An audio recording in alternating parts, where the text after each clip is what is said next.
Let's go.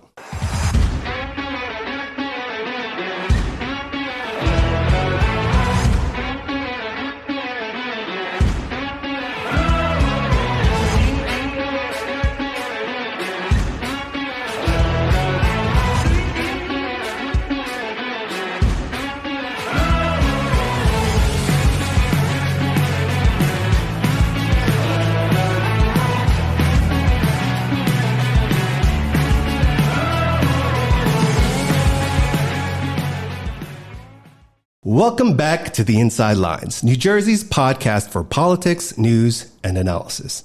I'm your host, George, and if you're new here, this is the place where we cut through the headlines and unpack what's really going on in the Garden State. Today, we're diving deep into one of the most important yet often overlooked aspects of New Jersey governance, local school boards.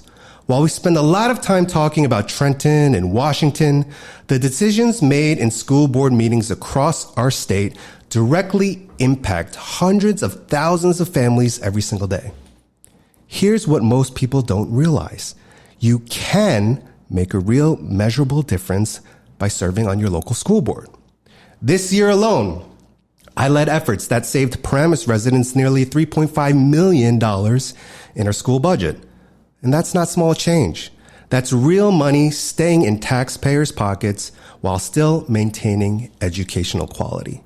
And if it can happen in Paramus, it can happen anywhere.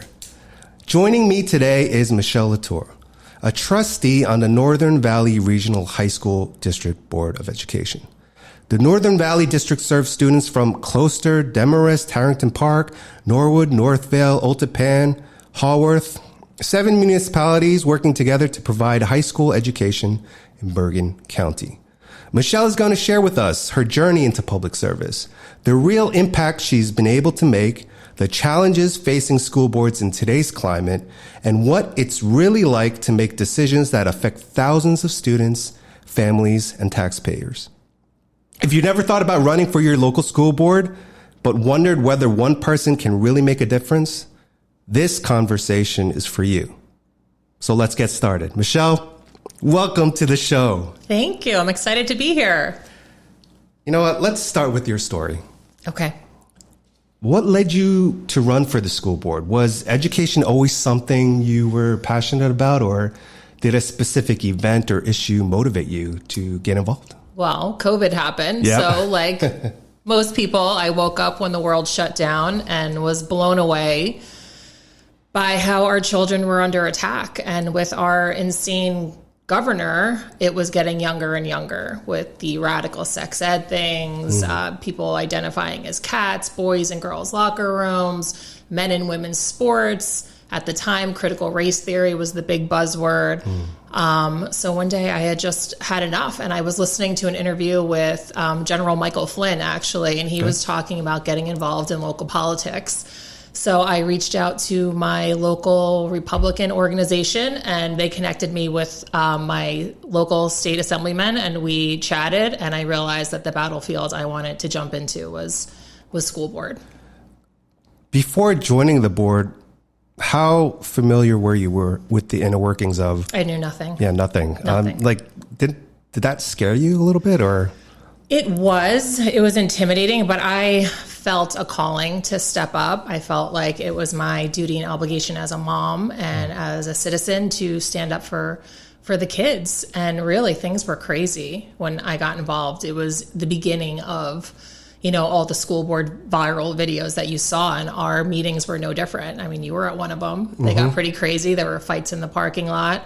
And I knew nothing. So it was intimidating to get into, but luckily I did have help. I had, the state assemblyman, I had our local Republican organizations that I was able to learn quickly about campaigning, and coming from a marketing background, it wasn't that hard of a transition. Yeah, I mean, I remember vividly that whole experience of your school board, and I thought it was absolutely crazy, just like what was going on, how it was like you guys were fighting, and you were outnumbered, right? On your board, how many sit on your board? So it's 7 towns, like you said, and Okay. we have 9 board members. Okay. 1 from every town, and then Closter and Ultapan have 2 Okay. due to population. So Okay. I represent Ultapan. So there were 2 seats that were up for Okay. election that year. And so that year, I mean, you guys, 2021, November. 2021, you guys campaigned, you did a really great job, and you and your friend were elected.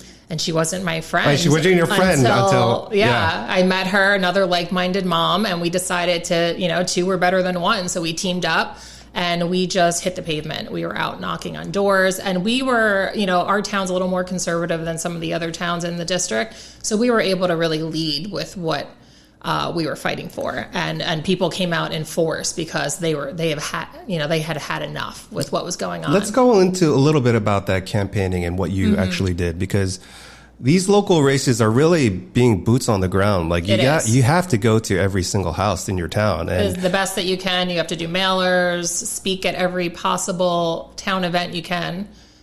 I mean, like, for someone who doesn't know anything about politics, who's maybe thinking about coming in and maybe trying to put their name out to go for a run for school boards, it's intimidating.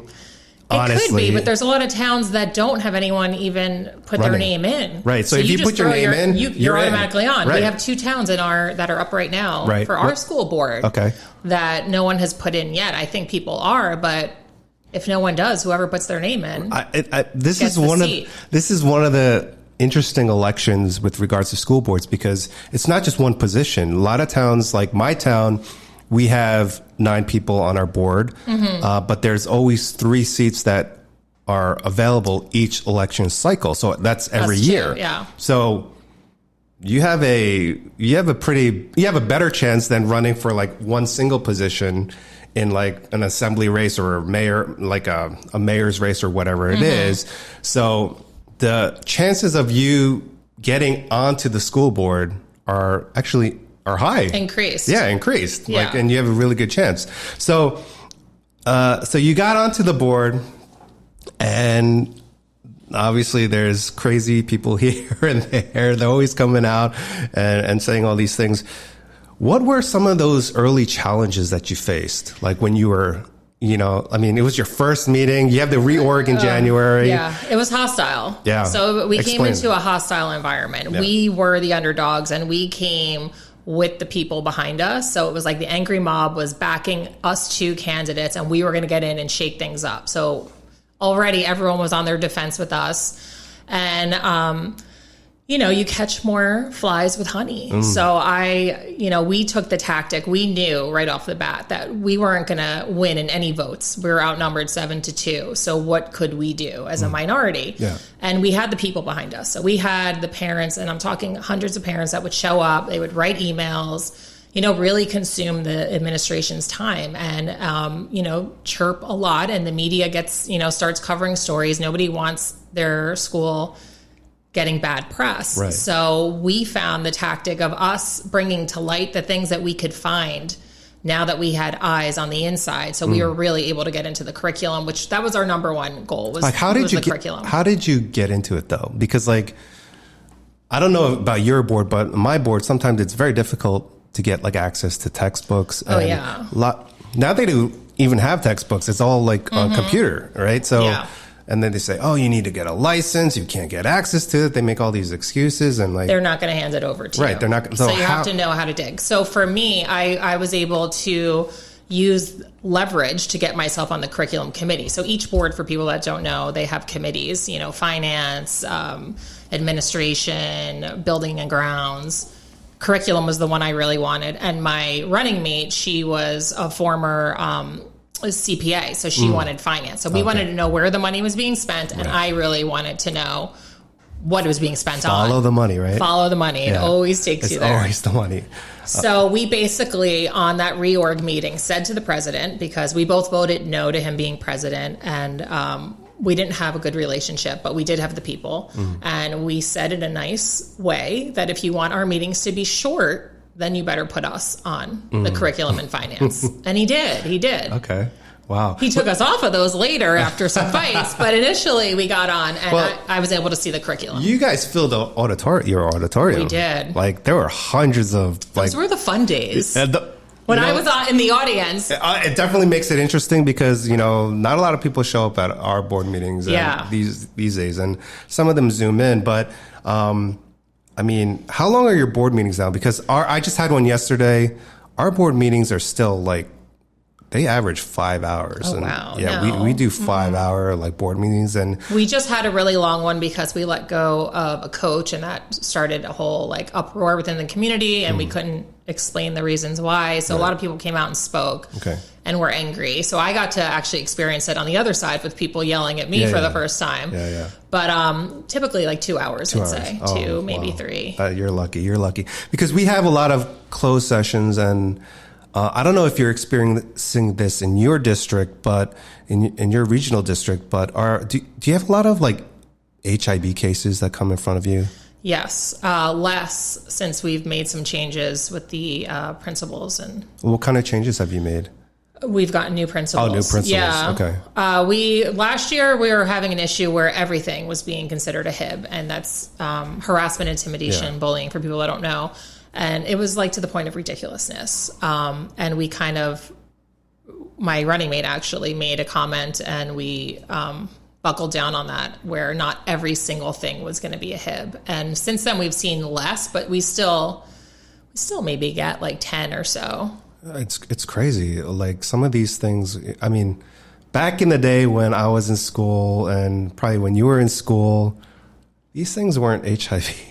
No, and we went to the back gate and fought, and then it was over the next day. Exactly. We went outside after school. Yeah. And now it's all lawsuits and people fighting it. It's just, it's a different world. It is totally different world. So, post-pandemic, I don't know how your district is doing, but our district, we're still dealing with a lot of learning recovery, right? Mm-hmm. The data, some of the New Jersey NJGP or some new data came out recently with regards to student test scores, and we're still suffering. The scores in English and scores in math aren't. Well, you have a bigger range of kids than I do, right? Yeah, so I'm just 4 years, so those kids are pretty much out now. Right. So we're not seeing those problems in the high school. I gotcha.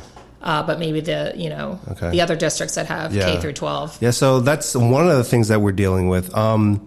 Are you guys dealing with any sort of mental health issues? A lot. With the teachers and students, Really? So how are you guys dealing with that? Are you doing it in-house, or are you contracting with outside? Combination? So we have a social emotional learning center, which is something... A center? Wow. Yeah. Okay. This was years before I got on the board. They turned our old library into... Basically, it's kind of like a spa, minus the massages. You hear the water, and they can color and play with kinetic sand. Now, me and my running mate had issues with it because social emotional learning is the new CRT, and we're not, kids need to be a little tougher. But there is a big mental health issue, so it's a fine line of where you want to be in a district. But we do have. The guidance counselors and that whole in-house department, and then anything that's excessive. In your opinion, do you think mental health, there's different levels, and in our district, there's a tier 3, which is sent out to a third party organization, and we spend a lot of money. We've been spending $1 million plus.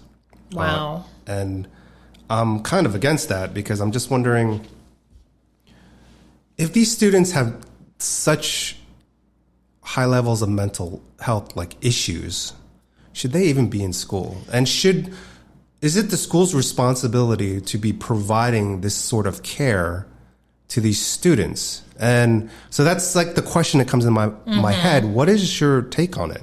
How do you I don't see those kind of numbers in my board seat. Okay. But my husband's on the lower school board. It's a family affair. I know, we keep it in the family. there are some kids whose tuition are 70, 100 plus, and that's putting them in, other facilities, but it's coming out of the tax dollars. And we're seeing more of a problem with all the townhomes and low income housing that 50% of our special needs kids are coming out of those properties. Of course, So people are just coming here, just for the renting care. a property just to get in the school systems, and it's eating away at our tax dollars. Yeah. And how does a town survive off of that? Yeah. I mean, that's a problem. I mean, the way we addressed it this year was in the beginning of, I'm the finance chair this year. Oh, nice. So they don't really make me chair of anything. I'm still the black sheep. You know what? That might be a blessing in disguise, considering like all the responsibilities that come with being a chair of a committee. But in February, or like towards the end of February, I was told, hey, we're in good shape. We're in good shape financially. Yeah. A week later, emergency. We're $4 or $5 million in the hole. Healthcare. It was healthcare. Healthcare is the biggest problem. We had transportation last year was our huge issue. So we ended up buying a fleet of buses. Yeah. Because they were just, a monopoly, jacking up the prices ridiculous amounts. That's the same thing with healthcare. And a lot of the school districts are dependent on the state to provide the healthcare plan. That's what we were on. And I was like, let's get out of this. We need to get out of this. Let's shop around.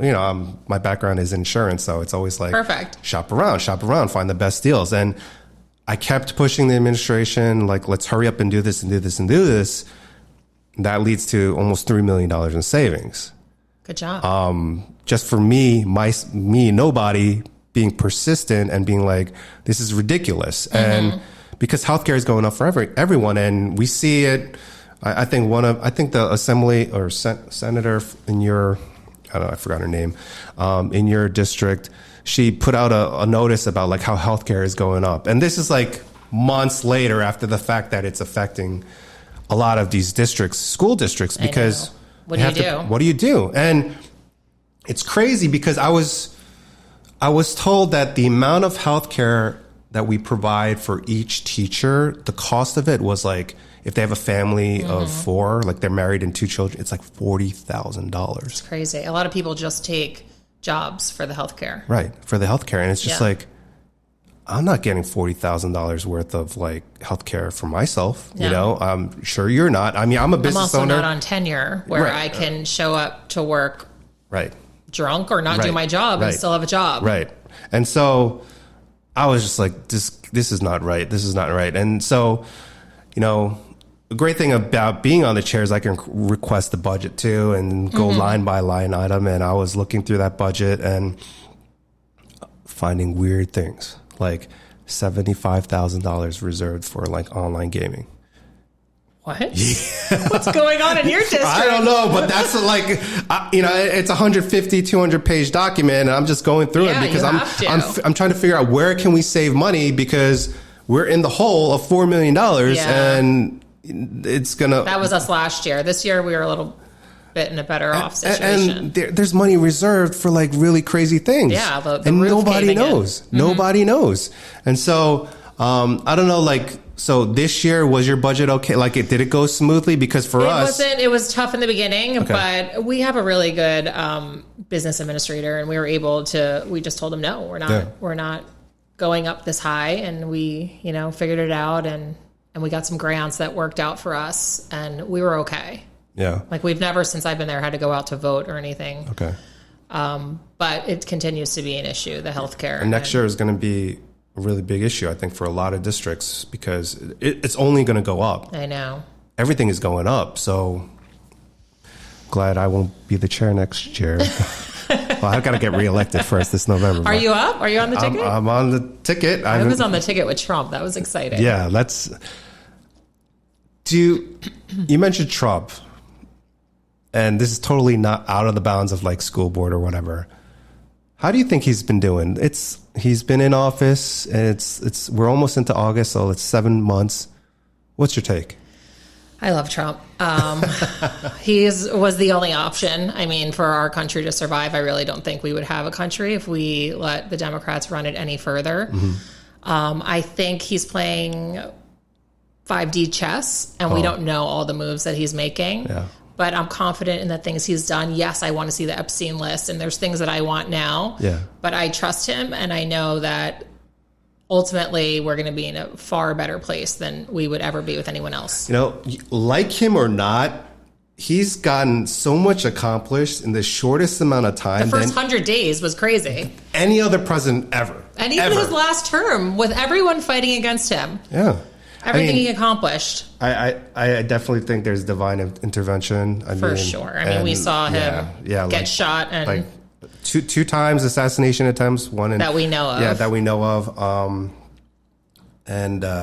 Yeah, I see him, if we're going to be biblical, as like a David. Yeah. Taking down the giant. Yeah. And he's going to do it. Yeah. So I agree. So let's go back to the Board of Ed. But your district is a really great district. You have one of the top. How do you keep your teachers? Because we're one of the top districts, we're also one of the highest paying. So we don't have that issue with keeping teachers. In fact, we have the opposite when they keep moving up and moving up and moving up, and then administration, and then people don't want to retire. People love working in our district. So that's not that much of an issue for us. But when it comes down to pay, though, I mean, a lot of people, we have great teachers too in our district, but some move out because they can get more money. And like, are they moving to our district? I don't know. Maybe they are, or maybe they're moving north, up Route 17 or something. But do you think the pay to these teachers and administrators is getting a little bit out of hand? I mean, I wish I would have went into teaching. I remember my parents saying, be a teacher. And I'm like, I don't want to make $30,000 a year. Now they're making $150,000, administrators $300,000.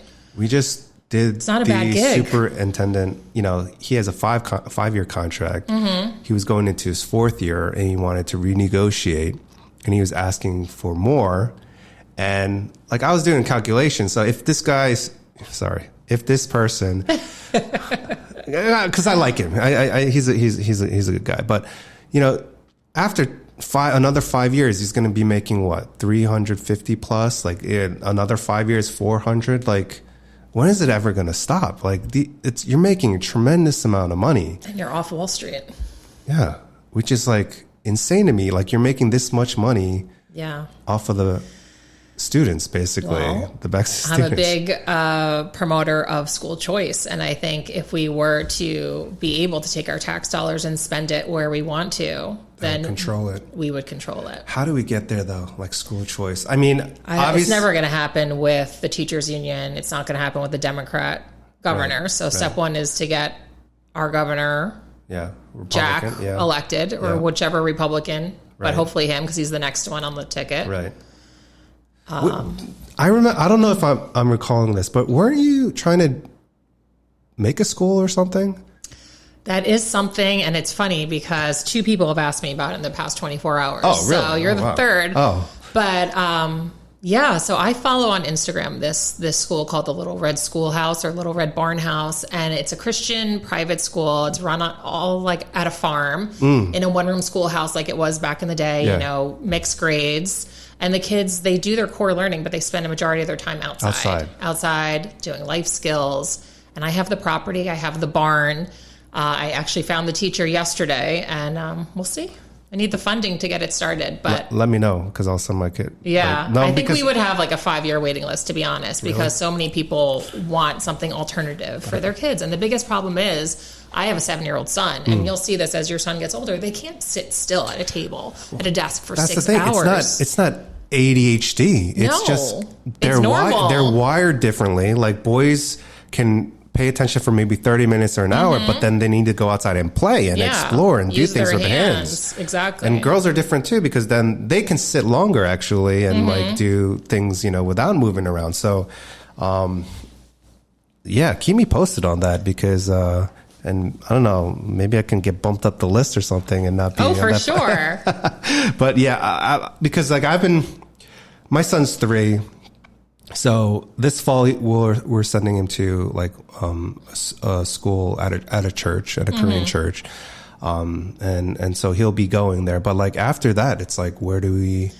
I'm not It's scary. It's scary. It's really, really scary, especially because, he's so precious to me. Yeah. And he's so smart. And innocent. And he's going to be somewhere like in school for 7-8 hours. Where you have no idea what they're doing. No. So I homeschooled this year. This was the first year that I homeschooled. And my son, I applied to a bunch of Christian schools for him to do kindergarten, and after COVID, so did everyone else. So we were waitlisted, and I put him in our public school, which, I was uncomfortable with, but comfortable knowing that we had a great superintendent. We have very conservative teachers. It's very family values. My husband's on the board. It's right down the street. I can pull him out whenever I needed to.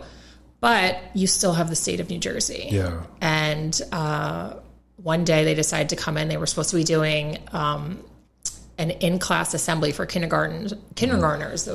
We were told it was about bullying.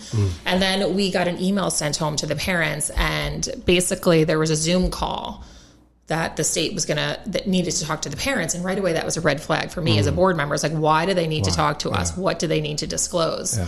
So I got on with my other school board member, and we listened, and maybe like 5 parents out of hundreds were on. And, they started talking about, they were going to talk about bullying and being nice to people. But then they started talking about bringing out puppets and pointing out the private parts and talking about how it might feel good if people, touch you inappropriately. And we're like, what? With kindergartners? They have no idea. So one of the moms spoke up and was like, this was nowhere on the information packet that I received. And the guy from the state was like, yeah, well, that's why we're doing the Zoom call. So I can tell you guys, so I can teach it. Oh my God. So our school had no idea. That was never something. They had been doing this for 20 years, and all of a sudden they snuck it in to their agenda, and no one would have known if it wasn't for the parents listening. And our superintendent literally at the door met them the next day and turned them around and said, we're not going to do this. Wow. But that's the kind of things you leave your kid open to. Like, who's watching? You're the best watchdog for your kid. And a teacher, as great as their intentions may be, they're not going to watch your kid as good as you can. How do you get into the homeschooling, though? Because that's intimidating in and of itself. That was another very intimidating. I'm used to being intimidated now. You're like taking all these challenges. Yeah. That's one of the things I love about you. But thank you. I've been talking and the backlash you get from family and friends. Oh yeah, yeah. You're like a crazy radical. Sending them to school, they're not going to be socialized. Yeah, they're not going to be indoctrinated using a cat litter box thinking they're a kitten. And I'm just like, I talked to my wife, and I'm like, "Can we homeschool? Can you?" And she's like, "She can't." She's like, "I can't handle it. I won't be able to do it." Like, how? For those parents or people out there, I thought the same thing. Like, how did you get over that hump of like saying, let me do this. I need to do this. I can do this for 1 year or whatever. Well, that was exactly it. Okay. So that happened with the state. There was a couple times where things were happening with my son. He was getting sent to the nurse's office, and I didn't know about it. He fell asleep in class. No one called to tell me. So either he has the flu or there's carbon monoxide. But I'm not being notified as a parent. I'm finding out from my 5-6-year-old the next day. So I started getting really aggravated. Like, I'm the parent. I need to know what my child's doing all the time. And he's still not mature enough to be able to report everything back to me. Yeah. So there was a loss of trust there. And then the final nail in the coffin was that assembly. So we decided, I was following different groups on social media. I watched the Kirk Cameron documentary, and I'm like, you know what? I can do this. I'm a college graduate. I can teach first grade. And the hardest part is unschooling yourself, because you're so programmed to think we need to sit down and do, and you don't. Yeah. You can teach math by making brownies. Right. There's different ways. I followed a curriculum just because my son was already testing 2 grade levels ahead when he was in September of kindergarten, and they weren't giving him any work to push him forward. They were keeping him stagnant with everyone else, and he was bored, and he hated going to school. He loved being with the kids, but he hated just sitting at a desk all day. Okay. We call him a free range baby. He likes to be active and running around. We have chickens, and I've seen him riding that moped like crazy. Yeah. That's amazing. I mean, and so use any like computer software though? There's like see, I'm not into like screens. That's like already a fight every day is the screens. Minimum. So I follow a curriculum called Sunlight. Sun, like SON, like the Son of God. It's Christian. And they give you everything. I just bought like every subject. They give you every lesson plan, worksheets, everything you need. And this is what you do. And literally it takes anywhere from 40 minutes to an hour and a half a day. Usually Monday, Tuesday are a little bit longer, and then later in the week is shorter. And there were times where we skipped a week and we would just double up on other, we were done in May and we started like end of September. So it was great. And then I, through Facebook, met up with other homeschool families, and I started a meetup group where we did like a nature class in Closter, and we had probably anywhere from 10 to 20 kids show up every Thursday, and they have an awesome guide there, and he would teach them, take them hiking, and they're in kayaks and they're learning about animals, and they loved it. Which is interesting. You mentioned the social media aspect of it. How easy is it to build that social media following of like parents in? Well, I just tapped into someone else's. So there's a bunch of like Facebook groups for Bergen County and North Jersey. And then I would just, post. I wanted to start a homeschool group at the Nature Center. So I just put a post out to see who was interested, and I got a ton of feedback. And now I have people hitting me up. When is it starting? When are we starting in September? So there's a lot of interest, a lot of demand. There's a lot of demand. You just got to go into doing and a lot of growth. I also did a homeschool. I didn't run it, but we attended. It was a skiing, snowboarding homeschool thing. All winter long, we went up to Warwick to Mount Peter, and there was probably 75, 100 kids that went, and the whole day. That's what they did. They took a class for an hour, and then they snowboarded the rest of the day. That's what kids should be doing. They should be outside. I totally agree. So coming back to the board, being on the Board of Ed, communication is so important, right? Being in touch with the public, the parents. How do you communicate, or do you guys communicate to the public from the board? Because like you yourself, I don't think, are we allowed individually? No, right? Because that means we would be speaking for the board. Yeah. And we're not supposed to be doing that. I don't, unless there's something I need to contribute to. I usually let the president make the comments. But within my town, so we have, 7 towns. So I was elected by Ultpan. Right. So we have a group that was Restore the Northern Valley Board, and we had hundreds of parents in that, and I would communicate through our Facebook page, just updates of what was happening. And that's how anyone has my phone number. So if they have an issue with a coach or with a club or whatever, people call me, and I do whatever I can to accommodate. One of the really great people on the Board of Ed in Northern Valley. So you got reelected last year. I did. So awesome. How has this second term been? Like a lot easier. What are the priorities now? I mean, you've accomplished some of your goals in the first term. I think I've accomplished all my goals. Okay, all, which were term. Like, mention some of them. Okay, so some of the big ones. The first one when I came in was transparency. So our meetings were not live streamed. So the first thing was to get a camera in there. So now people that are at work or can't make it to a meeting, they could see what's happening. So that was the biggest thing. So people knew what was happening behind closed doors. So we got the cameras in. Everything's live streamed now. Is it recorded and saved? That's the next fight. That's what we're doing. Okay. Yeah, they don't want to save it. Yeah, they don't want to 24 hours. They don't want to go back and look at anything. Yeah. Why is that? I know, it's shady. Yeah, it's so shady. I'm like, there's other schools that do, and there's towns that have all their meetings. Yeah. I don't know why, but that's been the pushback. So that was the number one thing. We got critical race theory was our number one district goal, which each year the board and the superintendent come up with whatever the district goals are. And our number one when I came in was to fight, racism. And when I asked, well, is there an issue with racism? Do we have any like surveys or incidences that happen? Nothing. So it's just a soapbox. Yeah. But unfortunately, whatever the district goals are, all the teachers are teaching around that.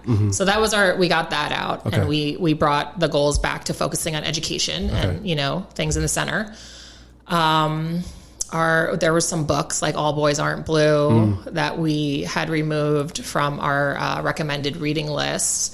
Our librarian, she's a lone bird. I wish I went to school and became a librarian because they make $150,000 and do, they're handing out pronoun buttons and doing book displays.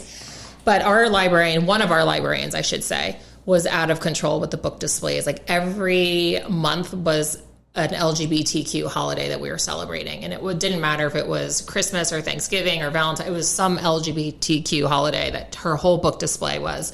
So we put in a calendar of approved holidays for the book displays. Why is she doing that, though? I don't know. What is the agenda here? And she's not even, she's married to a man. So I don't know. It's obviously an agenda. She was an issue. She was handing out pronoun buttons to children. It was like very grooming, but we kind of got her, I like to say, on a leash. So I don't hear much about that anymore. That was a big thing when we first got elected. On 9/11, actually, we voted that only the American flag and the New Jersey state flag can be hung on, in, or above school grounds. So that was a big victory for us. Yeah.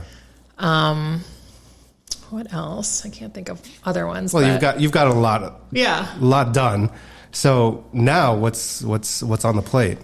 So now, and I'm like so much more comfortable now that we've done the groundwork, and our superintendents come over to our side, and things are getting back to where they should be. How did you do that, by the way? I mean, because it's crystal clear. That's the grace of God. Divine intervention. It's divine intervention, but God used you in a way, because I remember how contentious it was that meeting, and it was just like blowing my mind. Like, how can this be going on like this? It's just so not civil, and it's just so, the guy was totally rude. Yeah. Well, that was the old board members. So they had a very toxic relationship. And when we came in, we may have had opposing views, but we were always respectful. And I would never throw anyone under the bus and try to embarrass them publicly or just start making motions. I prefer to discuss it behind closed doors. And I think you're playing politician. We had the people behind us. I would find something and I would let the parents know, and then they would bombard them with emails. So I think he really was more conservative. He was just kind of letting the crazies run the asylum. So now he had an excuse. Well, my board wants X, Y, and Z.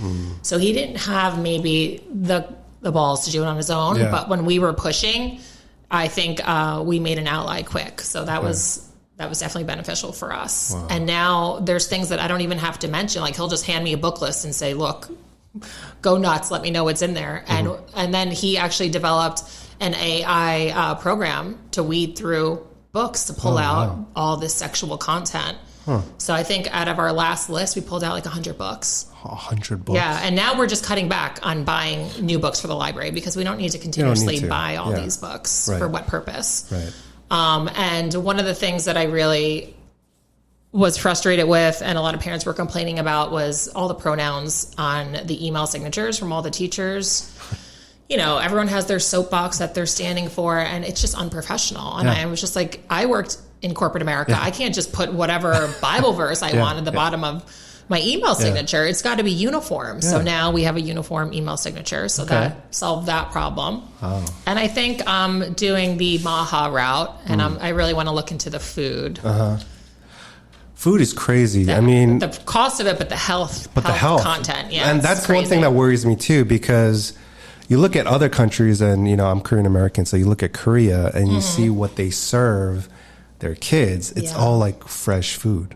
It's not like it's processed. Everything's processed. It's all fresh, new every single day. And I think a lot of our mental health issues are a lot of it stemming from food and other environmental issues. Yeah. Okay, so we talked a lot today, and a lot about your experience and what you've done. And there are parents right now who are going to be watching this, and maybe they've been to a board meeting and they've left frustrated. They have issues in their district, but they feel like they have no power. They're powerless to actually get these things changed. What would you say to someone who's on the fence of, just do it, like, running? Just do it. And I'm more than happy to help anyone in New Jersey that wants to run for a board of ed. You can give them my email address, my phone number. I'll share all my campaign materials. I'll give them advice on the things that I learned from the politicians that I've met. But really, if you want to have control over what your children are learning and feel comfortable and really make the most difference, the most change, you can do that on the board. I mean, this is our future, right? We're being on the board can affect the future of your children and who they become. And so for me, I think it's just so important. It's just because, like, you know, I ran for Congress last year, you know. I ran for state senate. Yeah, you ran for state senate. So, and there's a lot of dirty stuff, you know, like so dirty. It's, you know, and a lot of evil. I saw it too. And we can have a whole episode on like the evil that we see. But even though, like, for me, being on the Board of Ed and my meetings, you know, go 5 hours long and there's such a big time commitment, we don't get paid. No. We're like the only elected officials that don't get paid, right? It's still so rewarding to me to be doing this. It is. And to hand out diplomas on graduation day. Oh, day. yeah. Like, it's just amazing. And we shake everyone's hand. And hopefully we did a good job of creating something, an environment for you to graduate and then become successful in whatever you do.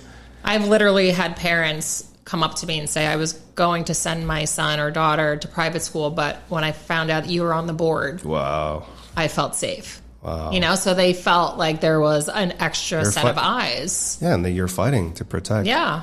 I think, that's probably the best, like, thank you could ever get, right? It's just like, and because you saved them money for not sending them to private school, but then you also were their defender. Like, you defended their children against all the evil that you saw that was going on in your district, and you fought. And I think at the end of the day, it's important for everyone to give back one way or another. You know, you can't sit on the couch and complain. Well, there are a lot of keyboard warriors out there. And but, like, that's what I've said too. It's like, if you don't vote, don't complain. Like, you can't say anything. If you can't get off your butt and take 10 minutes to go to your polling station and vote, like, shut up. You know, like, don't say anything. I'm sorry. I don't want to, maybe I'm mean or rude or whatever, but, like, you have to participate. And there's all different levels of participation and volunteerism. You don't have to be on the school board to do something, but, you know, I volunteer as a firefighter in my town. I'm a law enforcement officer in my town. So if I can do it, I think anyone could do it. And your school board is a little excessive on the time commitment. I think most school boards are less. Like, my husband on the lower school, they maybe meet for an hour and a half. Wow. You know, I think they meet twice a month, not once a month. And I've worked full-time jobs. I've never had an issue. We're able to Zoom in. So I've been on vacation and I've Zoomed in because I've never been absent to a meeting. I don't like missing anything. Right, me too. But even for committee meetings, you can Zoom in between work calls or whatever. Yeah. I think, look, there are a lot of parents who are scared about time commitment, or they say, I'm so busy, I have children. But at the end of the day, I think really, if you want it, you have to ask yourself, do I feel called to get involved to help? I mean, not everyone can do it.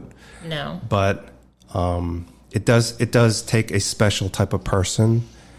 But I think there are many special type of people out there that just need a little push and a little motivation and inspiration to go. And look, you see two people here who are we? You know, we're just like caring parents. We want our children to be successful and other children to be successful too. Our future of our country, really. And the last few years we see how it's not, I think we could all agree it's not going down the right path. No, and that's what happens when you take God out of everything. Yeah. And so it's really important to step up. Look, Michele, thank you so much for taking the time to share your insights and your inspiration and your story with us today. And I hope our listeners can hear the passion and commitment in your voice. And more importantly, I hope they can see that real change is possible at the local level. Look, to everyone listening, here's what I want you to take away from this conversation. If you care about your kids' education, if you're frustrated with your tax bill, if you see problems in your district that need solving, you have more power than you think. Michelle's story shows that dedicated trustees can make real improvements. My own experience saving taxpayers $3.5 million proves that one person really can create meaningful change. School board elections often come down to just a handful of votes. Sometimes there's even open spots and you can just put your name and you'll be on the school board. Your decision to run or not run could literally determine the direction of your district for years to come. Your children, your neighbors' children, and your community's taxpayers are counting on people who care enough to step up. If you're interested in learning more about running for school board in New Jersey, start by attending a few meetings in your district. Talk to current trustees. You can talk to Michelle. We'll have her information in the description below. You can always talk to me. This year's election for most districts is in November. So if you're in Bergen County, you have to submit your petition signatures by next Monday. Not a lot of time, I know, but you only need 25 signatures to get on the ballot. And the top 3 vote getters get onto the board in most districts. So you have a chance.